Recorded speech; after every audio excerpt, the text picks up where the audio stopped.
With reference to United Nations Credential Committee, consider the following statements. It is a committee set up by United Nations Security Council. United Nations Security Council एक United Nations Credential Committee क्यों बनाएगी भाई? कोई reason नहीं है, कोई logic नहीं है, कोई फैक्ट नहीं है इसके बीच में. Statement number 1 is absolutely wrong. United Nations Credential Committee is set up by United Nations General Assembly UNGA. Statement number 1 is absolutely wrong. It traditionally meets in March, June, September. ये भी गलत है. It traditionally meets, I think, in the starting of the year. Starting के अंदर ये meeting रखते हैं, अपना सारा का सारा एजेंडा अपना फोकस करते हैं, एजेंडा डिस्कस करते हैं. Then they started working. ये नहीं कि बार बार मिलते रहो, टाइम वेस्ट करो, खाओ पियो, रैश करो. ऐसा नहीं होता. अपना पहली बार ईयर के स्टार्टिंग में मिले और काम खत्म, अपना काम करना चालू. सेकंड स्टेटमेंट गलत है, फर्स्ट स्टेटमेंट गलत है, थर्ड स्टेटमेंट एकदम करेक्ट है. तुम्हारा आंसर होगा A, 3 ओनली. आगे बढ़ते हैं. Which of the following statement best describe polar code? तो यार पोलर कोड ना एक तरह का safety, international code of safety है जो ऐसे शिप्स के लिए, शिप्स को मेंटेन करना पड़ता है जो पोलर वाटर्स के अंदर अपना शिप्स को मूव करते हैं, शिप्स को ट्रेड कर रहे हैं, शिप के जरिए यहाँ पे शिप मूव हो रहे हैं, जो शिप पोलर वाटर के अंदर होते हैं, तो उनको एक सेफ्टी कोड मेंटेन करना होता है. उस सेफ्टी कोड का नाम है पोलर कोड. तो हमारा answer according to this A is the correct answer होगा. हमारा option number A, question number 77 का एकदम करेक्ट है. हमारा आंसर होगा ए ओनली. ठीक है.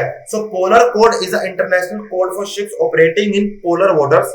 The polar code covers the full range, जैसे कि design, construction, equipment, operation, training, research, rescue as well as environment protection.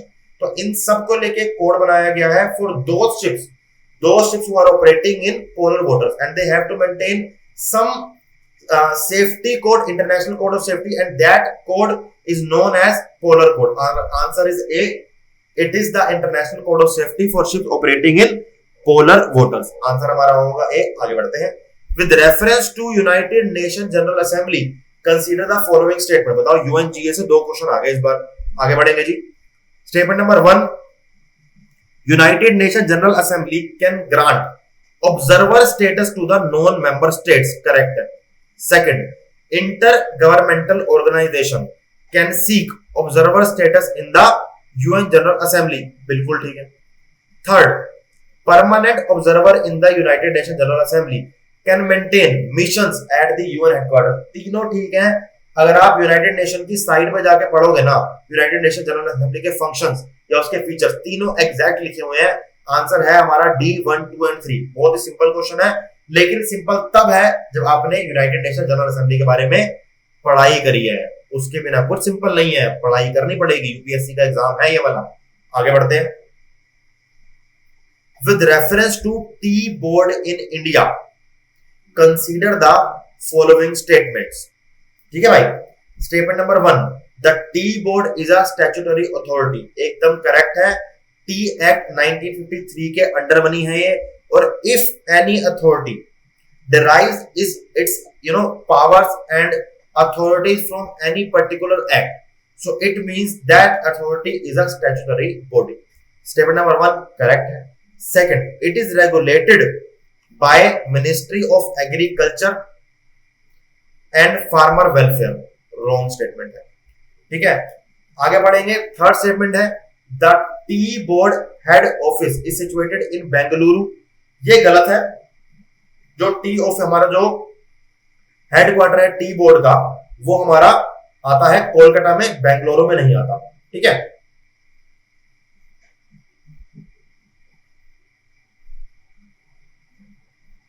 तो जो हमारी टी बोर्ड की मिनिस्ट्री है वो ministry of agriculture and farmers नहीं है, वो है हमारा मिनिस्ट्री ऑफ कॉमर्स. तो यहाँ पे ये हमें पता होना जरूरी है कि वो मिनिस्ट्री ऑफ कॉमर्स के अंदर आता है, हमारे मिनिस्ट्री ऑफ एग्रीकल्चर के अंदर नहीं आता. That is why our statement number 2 is wrong, our statement number 3 is wrong and our answer is 1 and 4 only. हमारा ऑप्शन नंबर डी एकदम करेक्ट है. Which one of the following best describe green washing. अगर कोई company एक false impression create कर रही है, if any country, any company और एन ऑर्गेनाइजेशन और any brand, and they are creating a false impression that their products are environment friendly and they are basically washing your minds and doing mind wash अगर आपका कर रहे हैं, they are using the practice of mind washing and they are trying to create a false impression that their products are environmental friendly. So this kind of thing is known as greenwashing. So our answer should be A, conveying a false impression that a company's product are eco-friendly and environmentally sound. हमारा answer होगा A, question number 80 का.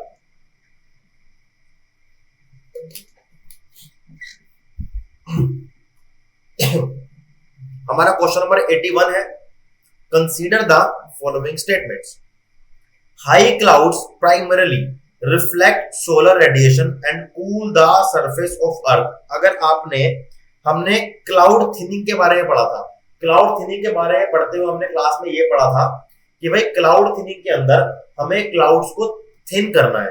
क्यों करना है कि जो upper level पे हमारे क्लाउड्स होते हैं वो सोलर रेडिएशन को एब्जॉर्ब करके अपने आसपास एक हीटेड जोन क्रिएट करते हैं. तो फर्स्ट हमारा स्टेटमेंट कहता है कि high cloud primary reflect solar radiation and cool the surface of the earth, and that is why statement number 1 is wrong, because the high cloud primarily absorb solar radiation and they did not cool the surface of earth. They create a heated zone around them and this increase the heat, एक heat को वो create करते हैं अर्थ पे. Statement number 1 एकदम correct है. Low cloud have a high absorption of infrared radiation emanating from the earth surface and thus cause warming effect.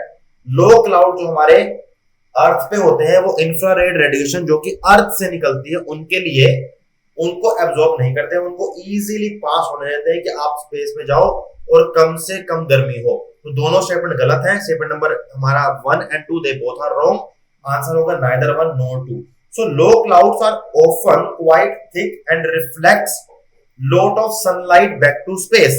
Low clouds are excellent reflectors but they don't stop the long wave energy escaping to space. Long wave energy का मतलब है that terrestrial radiation जो अर्थ से निकल रही है.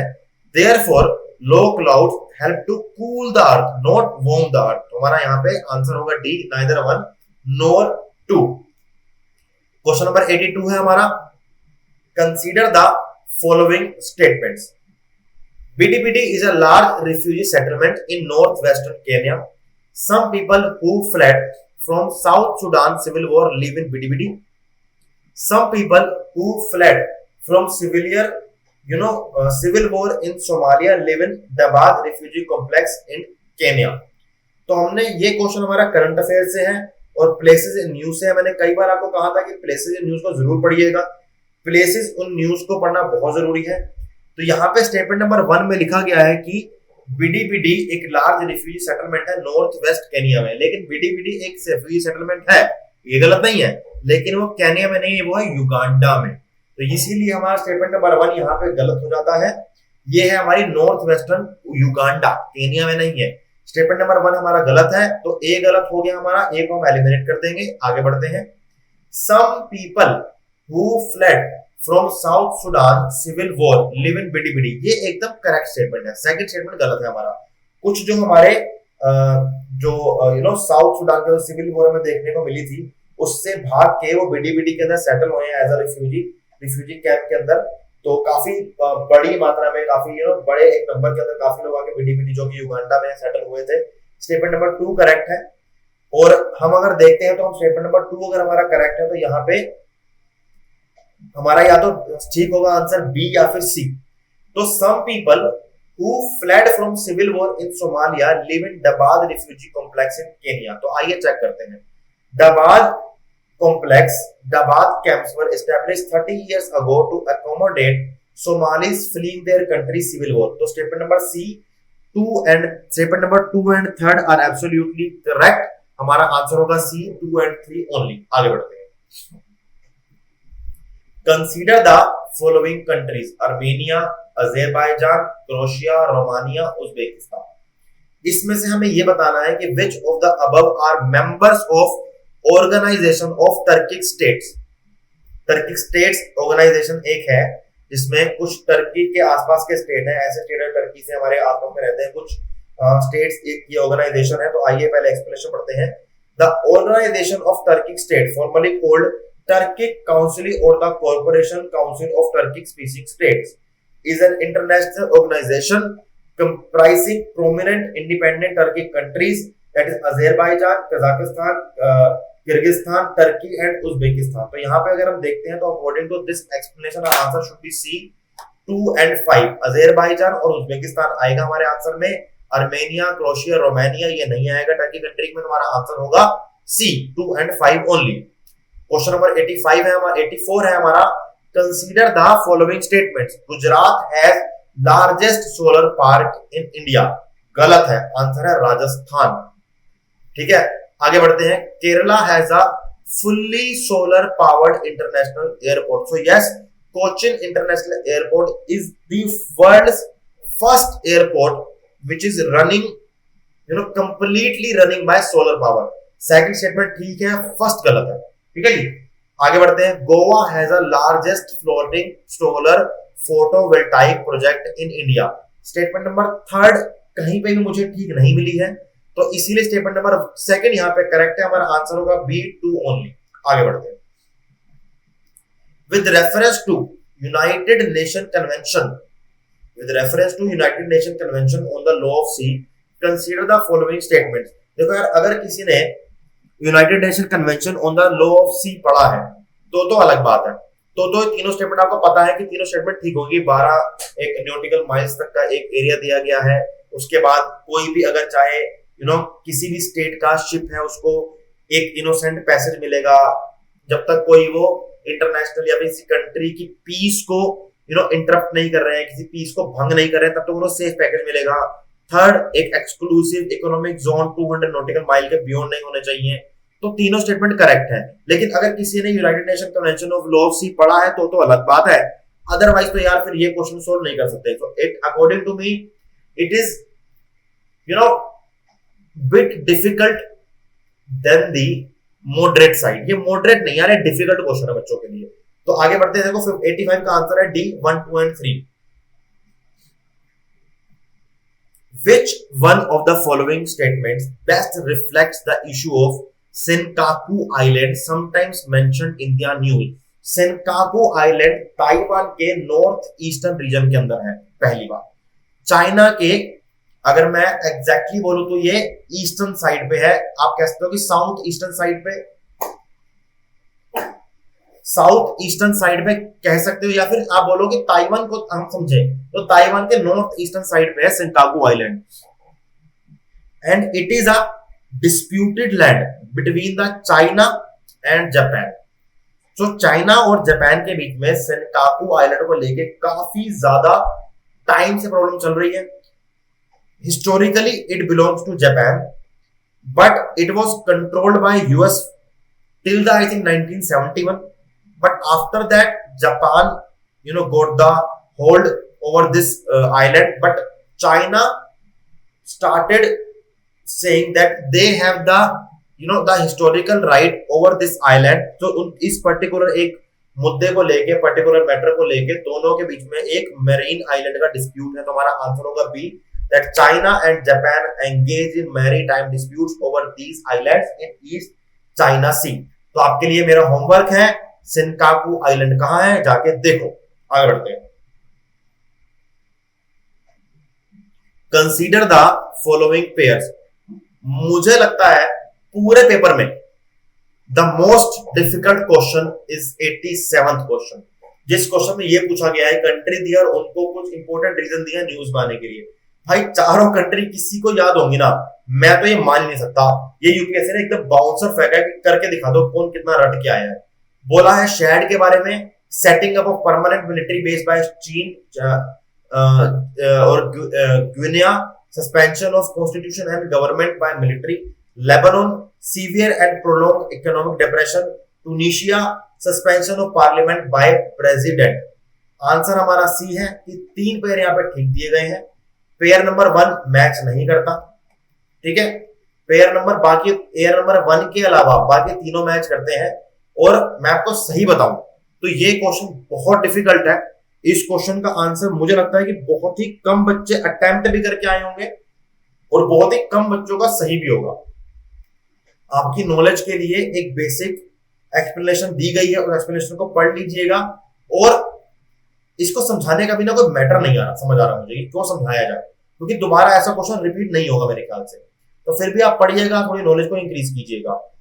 Next हमारा question है region often mentioned in news और कंट्री। तो देखो ये फिर भी बेसिक क्वेश्चन है कि भाई रीजन कौन सी कंट्री में है कि नहीं है, एंड एनाटोलिया के टर्की में है कि नहीं है, अम्हारा एथियोपिया में है कि नहीं है, काबो डेलगाडो स्पेन में है कि नहीं है, कैटलोनिया इटली में है कि नहीं है। तो आइए देखते हैं।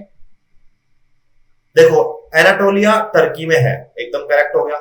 सेकंड अम्हारा इथियोपिया में है, करेक्ट हो गया।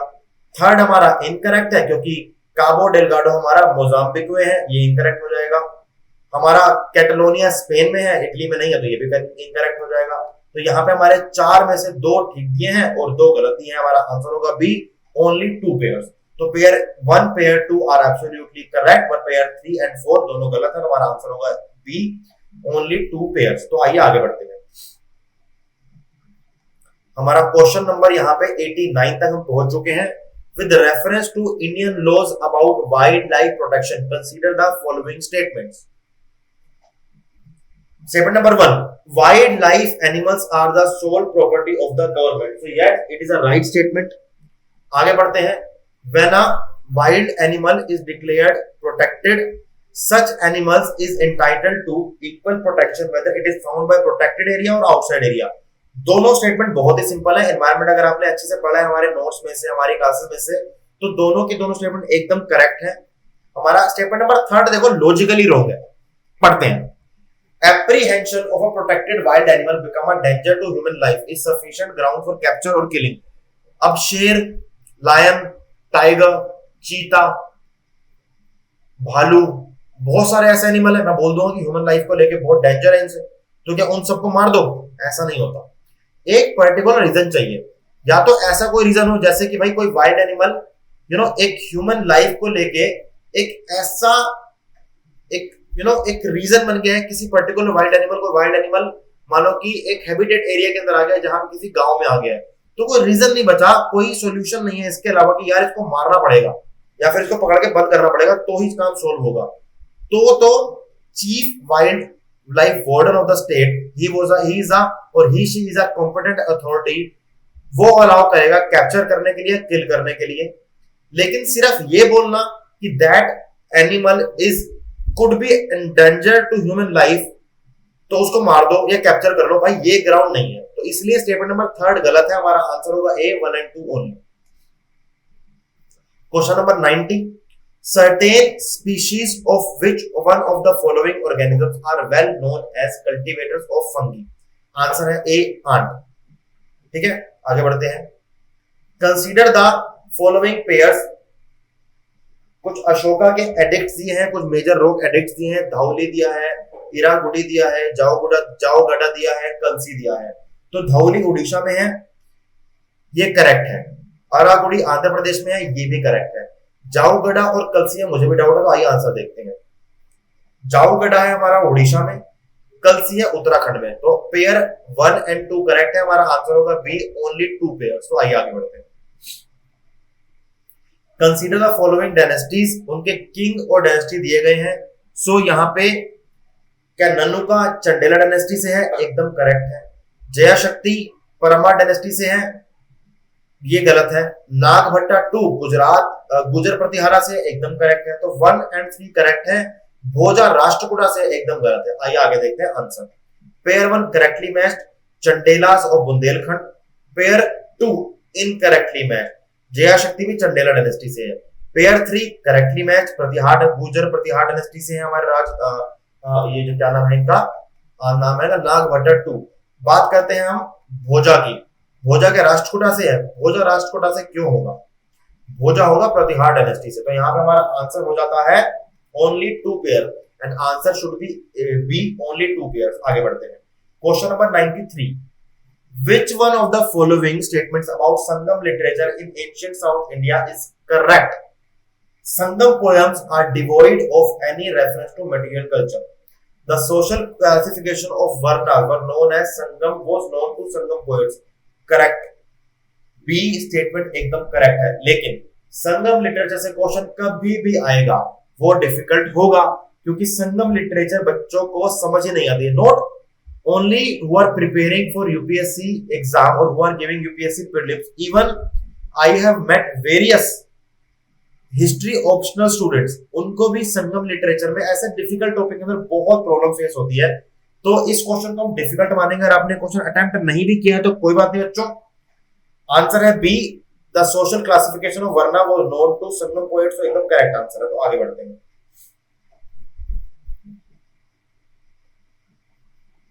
Yoga Vasishtha was translated into Persian by Nizamuddin Panipati during the reign of, answer is Akbar. Akbar के टाइम पे yoga Vasishtha was translated into Persian multiple times throughout the Mughal dynasty as commanded by Akbar, Jahangir, Dara Sikhu। और ये कई बार देखा गया है कि ये निजामुद्दीन पानीपत ने कंप्लीटेड वन एक ट्रांसलेशन करी थी known as Jug Vasishtha in the late 16th century, जब अकबर का रेन था। तो आंसर होगा 94 का आंसर है ए, अकबर। करेक्ट आंसर होगा ए। आगे बढ़ते हैं 95। The world second tallest statue in sitting pose of Ramanuja was inaugurated by prime minister of India at Hyderabad recently, which one of the following statement correctly represent the teaching of Ramanuja. तो हम सबको पता है कि भाई रामानुजा का जो स्टैचू है प्राइम मिनिस्टर ने हैदराबाद के अंदर अभी इनॉग्रेट किया था। तो क्वेश्चन आया कि रामानुजा से अगर हम बात करते हो, रामानुजा के टीचिंग को लेके क्वेश्चन है, तो वो रामानुजा ये कहते हैं कि बेसिक फर्स्ट ऑफ ऑल तो Ramanuja was a follower of Vishnu, he belongs to Vaishnavas. तो वो ये कहते हैं कि intense devotion to Vishnu was the best means to attain salvation, मतलब सल्वेशन को अटेन करने का बेस्ट तरीका है devotion. According to this explanation statement number A is absolutely correct, our answer should be A. आगे बढ़ते हैं 96 क्वेश्चन पे आते हैं। The Prime Minister recently inaugurated the new circuit house near Somnath Temple at Vereval. Which of the following statements are correct regarding the Somnath Temple? Statement number 3 पढ़ेंगे सिर्फ। Pran Pratishtha of Somnath Temple, installation of present day temple was done by President S. Radhakrishnan. So it is a wrong statement because it was done by our first president, that was Rajendra Prasad ji. Statement number 3 is correct. Statement number 3 is absolutely wrong. So we can eliminate B, C, D. Our answer is A, 1 and 2 only. Question number 97 पे आते हैं। Which one of the following best describe the role of B cell and T cell in the human body?